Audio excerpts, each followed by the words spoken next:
بسم الله الرحمن الرحيم. اللهم صل على محمد وآل محمد. من سجن عيسى بن علي إلى سجن الفضل بن يحيى إلى سجن الفضل بن الربيع، وأعظم السجون على الإمام سجن السندي بن شاهق. شلون هذا السجن يلي قلبك محروق على إمامك؟ سجن طبقات تحت الأرض، يقولون 40 سلم أسفل الأرض. ويما جابوا الإمام سلام الله عليه أدخلوه في السجن، جعلوه في الزنزانة، أغلقوا عليه الباب. الإمام أحس بانقطاع الهواء عن أكو مجرى للهواء هناك عند الباب. حضر قلبك عاد. لما هم الإمام أن يضع وجهه مما يلي النافذة في الباب، أقبل السندي بن شاهق ولطمه على وجهه.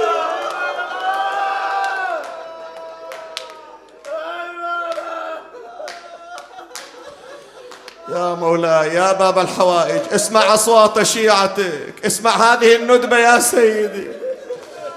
وبقي الإمام ينتقل من سجن إلى سجن مدة 15 عام مغيب عن أهله. اشتاقت له شيعته، اشتاق له المحبون. واحد من الشيعة اسمه علي بن سويد قال يا جماعة انتوا تقولون شيعة تخلون إمامكم بالسجن. قالوا له شو نسوي؟ قال انتم ما تقدرون تسوون شيء، انا اقدر. صار يتودد الى السجانين، اجا الى السجان قال له يا معود ما تدخلني على امامي موسى بن جعفر، الا تطلب راح انطيك. قال له يا ابن سويد تعال ظهر يوم الاربعاء، يوم الاربعاء الظهر ورا ما ينصرفون الشرطة انا اطببك على الامام. يقول اجيت ادخلني، ظنيت أنه سجن اللي بيه سائر المساجين، ما شفت وإذا فتح باب سرداب وأنزلني إلى أسفل. نزلنا بالسرداب، قمت طالع أتنوع وين الإمام؟ ماكو إمام. فتح باب بنفس السرداب وإذا سرداب تحت السرداب. يقول نزلت وياه وإذا المكان مظلم ما أشوف راحة إيدي. يقول وصلت عند الباب، يقول فتح الباب، صاح يا ابن سويد ادخل فإنك ترى إمامك في السجن. يقول أنا دخلت قمت أدور وين الإمام، ماكو الإمام. أشوف فقط قطعة من قماش ملقاة على الأرض. صرت أتحرك وين الإمام سيدي، ما حد يجاوبني.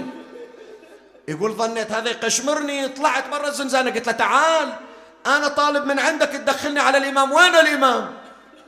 قال له الإمام بالسجن. قال ماكو أحد. خاف هو السجان بعد، قال خاف طلع موسى بن جعفر. إجا وقف عند الباب قال ما شفت إمامك؟ قال ما شفت إلا ثوب ملقى. قال يا ابن سويد ذلك الثوب هو موسى بن جعفر. ايش سوى إمامنا بهالحالة؟ قال أنحله الضرب والقيد. اجى علي بن سويد ألقى بنفسه على الإمام، قال له سيدي يا ابن رسول الله. الإمام كان ساجد رفع راسه، منو هذا؟ ابن سويد. قال له سيدي عبدك وابن عبدك ابن سويد. قال له يا ابن سويد ايش جابك عندي بالسجن؟ قال سيدي اشتاق قلبي لرؤيتك، أريد أشوفك مولاي. قال له وتعرض نفسك إلى الخطر بسببي، احنا أصلا ما وجدنا في هذه الدنيا إلا من أجلكم. قوم ابن سويد اطلع، ما أريد يصيبك ضرر بسببي. يقول أنا امتثلت. ابن سويد يقول قمت من عند الإمام ردت أطلع.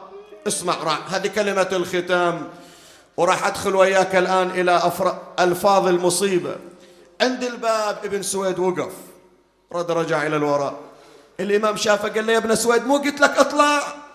قال له سيدي راح أطلع بس سؤال أسألك ومو سؤال إلي خاصة، ترى الشيعة كلهم يسألون سيدي متى الفرج؟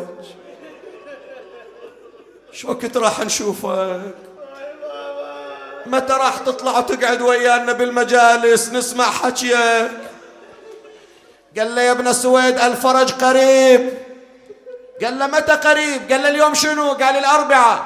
قال احسب 3 أيام، يوم الجمعة راح أطلع لكم. جمعة؟ وين نلتقيك سيدي؟ قال اللقاء قريب يوم الجمعة على جسر بغداد.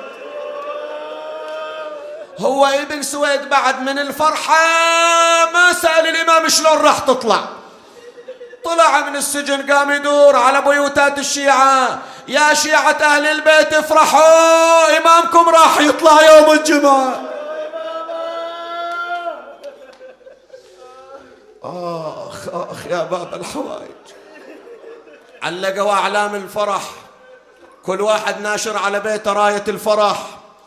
راحوا الرجال يلبسون هدوم الفرح، الأم تذهب ملابس الأعياد إلى أولادها، يقولون لها يوم الجمعة عيد، قالت أعظم عيد يطلع إمامك موسى بن جعفر. إخواني أقسم عليكم بحق الولاية، هذه الكلمات اللي راح أقراها الآن أريدك تعطيها حقها من البكاء والعويل. مصيبة الإمام. تدري باكر ايش راح يصير بالكاظمية؟ انت تتمنى مثل باكر هناك يم الإمام. الليلة أسوي لك الياسين الكاظمية الليلة، بس ضم صوتك إلى صوتي. عظم الله أجوركم، أحسن الله لنا ولكم العزاء. قالوا وبقي إمامنا في ظلمات السجود وغياهب المطامير، يضعون عليه الحديد والأغلال، حتى قال صاحب الكبريت الأحمر وضعوا على موسى بن جعفر 40 رطلا من الحديد.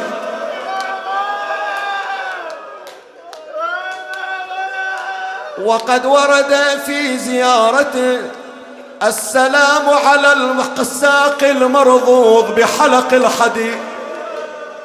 اسمع أيها المؤمن، أفسر لك هذه العبارة.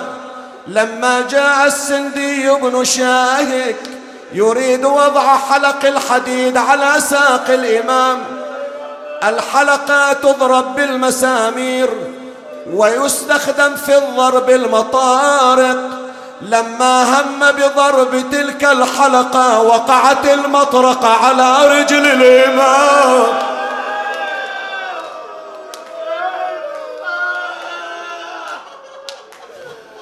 وكان السندي بن شاهد كما ورد في بعض النقولات يسمع الإمام الكاظم في كل يوم سب أمه فاطمة.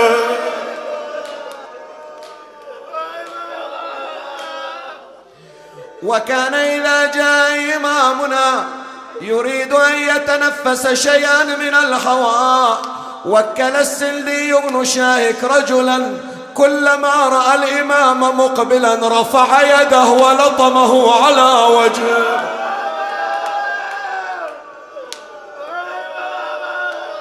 فيقف السندي بن شاهك ويقول يا موسى متى تموت فأستريح منك؟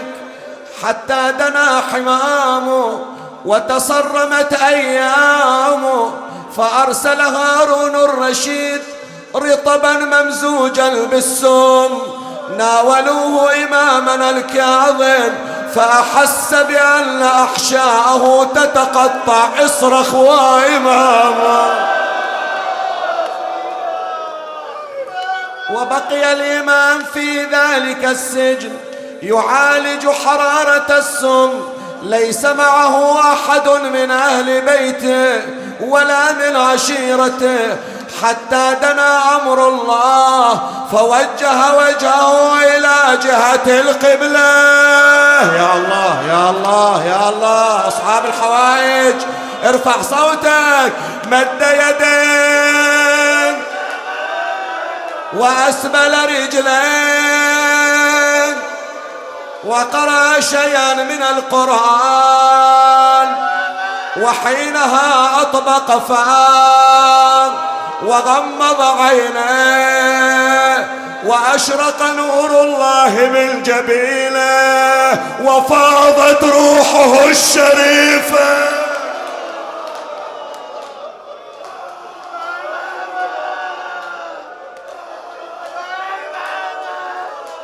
أين الصارخ وإمامه؟ ارفع صوتك وصح وإمامه.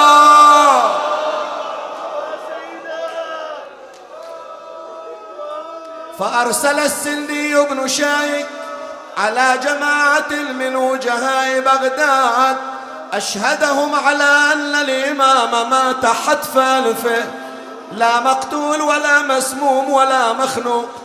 ثم لما أشهدهم على ذلك دعا 4 من الحمامين لحمل جنازة الإمام. يا الله يا الله يا الله يا الله، هذه الكلمة والله يا إخواني لا تجرأ على البوح بها.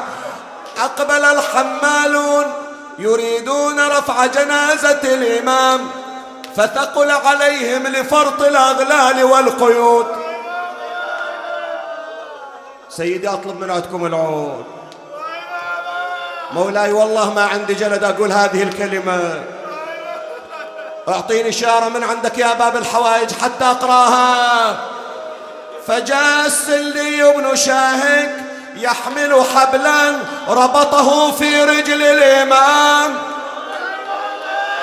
وصاروا يسحبون جنازة الإمام يصعدونه على درج السجن ورأسه يضرب في الدرج حتى تكسرت أضلاعه.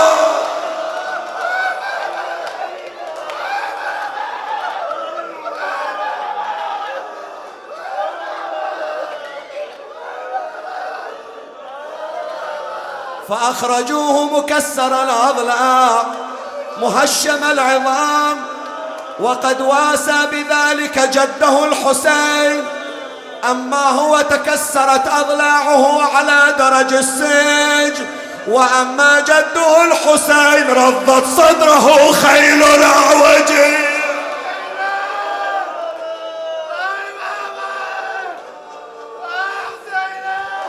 ثم وضعوه على لوح من الخشب وأخرجوه من السجن وهم ينادون من أراد التفرج على إمام الرافضة أيواذ الله.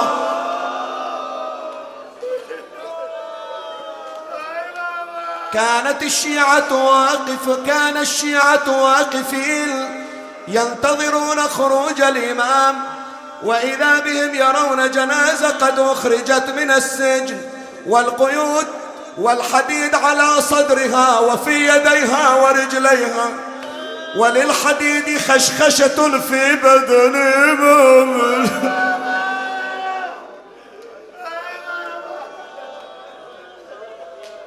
فقالوا أليس هذا بغريب؟ قالوا نحن اليوم ننتظر إمامنا. فقال أحدهم إن حق الغريب على الغريب، لا بد لنا من تجهيز هذا الغريب. فأرسلوا رجلا يستطلع الخبر، ووقفت الشيعة تنتظر الإمام الكاظم.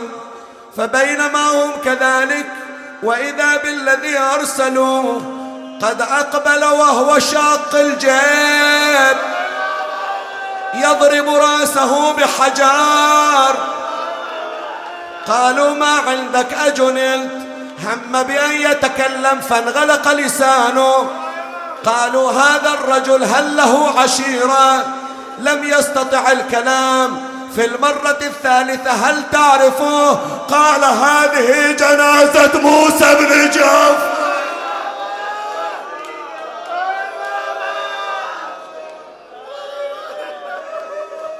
المصيبة الأعظم، المصيبة الأكبر، وضعوا جنازة الإمام على مفترق طرق على جسر بغداد. إذا مر هنالك الموالي نكس رأسه وجرت دموعه على الإمام، وإذا مر الناس به ركن الإمام برجله.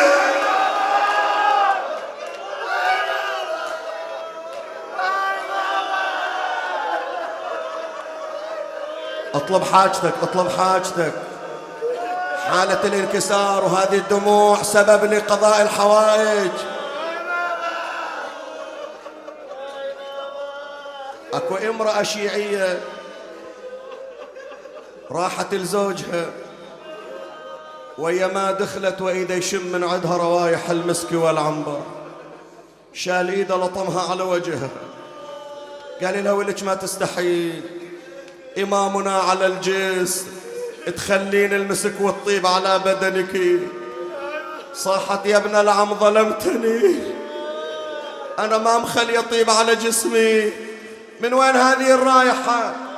قالت مررت اليوم على جسر بغداد فرأيت جنازة ملقاة والحديد عليها وعليها الأغلال تنبعث منها روائح المسك والعنبر، فعلقت في ثيابي هذه رائحة باب الحوائج.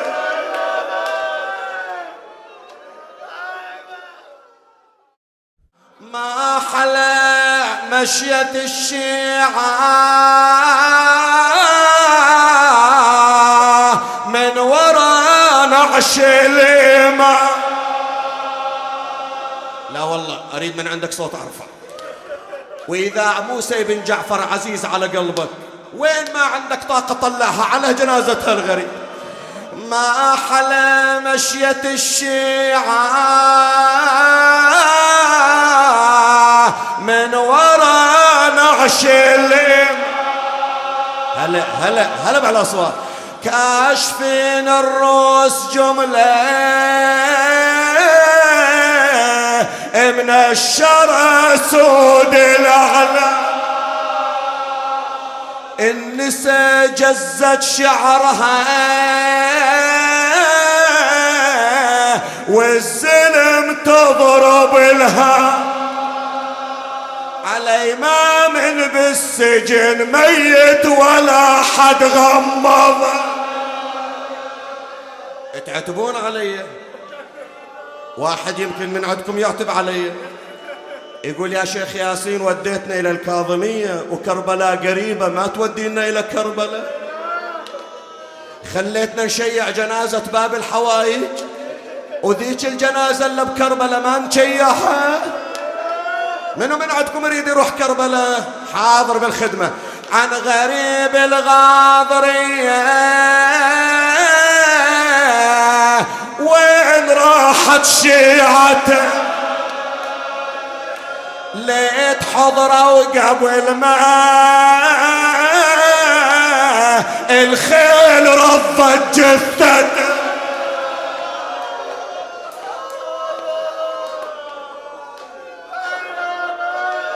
بيت الدعاء انت ما تخليني اكمل لك، شو اسوي؟ ما تقدر تسمع اكثر. بيت اقراه واختم. كل ميت اذا من مات ياه تصير زلزاله، ناس تفصل اجفانه وناس تجيب شياله، بس تجهيز ابو السجاد يدوس الشمر بالعالم.